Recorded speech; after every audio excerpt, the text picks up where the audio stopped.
मला चालना मिळाली आणि आज शेवटच्या बहुतेक कामाला सुरुवात होते. मित्र हे मला या निमित्त आपल्याला सांगितलं पाहिजे.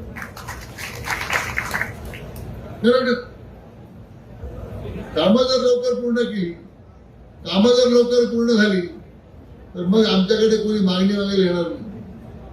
महाराष्ट्रामध्ये राजकारणात एक असं पद्धत होती की लोक तात्काळ ठेवायचे. निवडणूक आली की भाषण करायचे, तुम्ही चिंता करू नका, वर पाणी देतो, लोक टाळ्या वाजवले. असं म्हणत म्हणत आज त्यांच्या पक्षाची आणि त्यांच्या लोकांची काय अवस्था आहे मी सांगण्याची गरज नाही. कारण लोकांची प्रामाणिक राहणाऱ्या माणसालाच लोक उभे राहतात.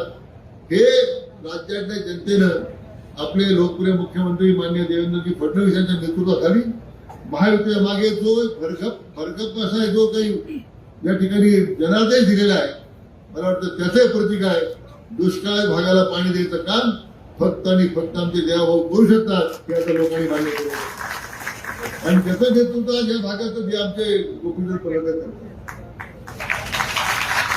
आमचे आपले सन्मान्य खासदार विशाल पाटील तर तरुण आहेत, त्यांचे आजोबा, त्यांचे वडील, आमचं असं अनेक पिढीचं नातं आहे. त्यामुळं त्यांच्यावर मी काही त्यांना असं वाटू नये की मी टीका त्यांच्यावर करतो. तुम्ही तरुण आहात, अजून तुम्हाला सगळी शक्य म्हणजे समजा घेतो या लोकांच्या.